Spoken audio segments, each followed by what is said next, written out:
Hello, I'm Jeannie Blakely, a librarian here at Georgia Highlands College. I wanted to talk to you a little today about information literacy, what it is, why it's vitally important, today more so than ever before, and the library's role in helping to develop it in our students. First off, what is information literacy? Just as literacy means being able to read text fluently, information literacy means being able to read information sources fluently, to know when you need more information, and to find good credible sources, look at them critically, and then effectively use those sources and that information for whatever you need it for. You might ask, why is this skill really that important? Unlike some of the skills you might be asked to learn in college, information literacy, knowing how to use information well, is vitally important, both in the rest of your college career and in your everyday life. In your college classes, you're going to be assigned research papers and other research-based projects. Papers and projects can only be as good as the sources you use to support your arguments in them. Bad sources, ones that are biased, misleading, and from unreliable internet sites, can completely undermine an otherwise well-written research paper, earning you a bad grade. But beyond your college career, these information literacy skills can be vitally important in your everyday life. In your daily activities, you run up against all sorts of information. It's on the internet, it's on your friends' Facebook pages, it's in advertisements that are trying to get your money. It's coming from your political leaders and your news sources. These information literacy skills that you learn here can help you wade through this information and make good, sound decisions based on solid research. The first step in learning to navigate information well is to know what kind of sources are out there, and that's where we here at the library come in. If you have research questions, we can help. Pull together some of the various ways you can get in touch with us, including chat and our text number if you need help with any sort of information. You can find most of the same access points on our Ask a Librarian site on our library homepage. One of the best tools we have for finding good, credible sources is Galileo. Galileo is a huge online library with access to over 300 different subscription databases.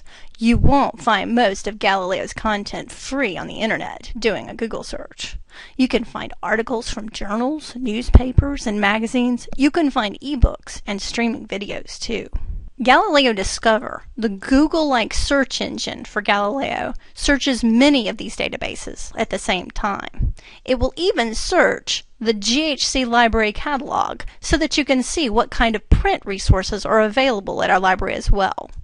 But like Google, Galileo Discover will often bring back far more items than you want to sift through. That's why it's important to limit the search with more specific search terms and other limiters to make sure you're seeing the very best results. We librarians can help a lot with this. Once you've located your sources, it's important to know what kind of sources you have. The table here breaks down the various sources, talks about where they'd likely be found, gives some examples, and suggests some ways to use the information from them. One of the best places to get credible sources, especially for research paper, is from journals.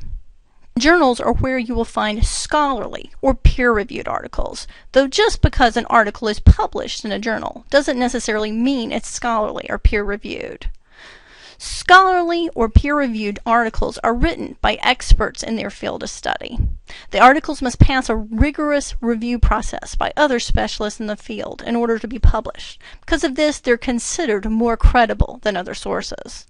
Often, instructors will ask you to limit your sources to just scholarly or peer-reviewed sources. Most of the Galileo databases have limiters to let you select just scholarly or peer-reviewed when you're searching. You can use the internet for sources too, but remember, all information sources on the internet are not created equal. With such an amazing amount of information out there, it's more important now than ever to learn to look at everything with a critical eye. Is the information good? Is it misleading? Where did it come from? We like to use the acronym CARS to help students think about the different questions they should be asking when they find a resource. Is it credible? Is it accurate? Is it reasonable? And is it supported? All things to think about and consider. I hope this little video has been helpful. Remember to get in touch with us if you need help, and good luck with your class.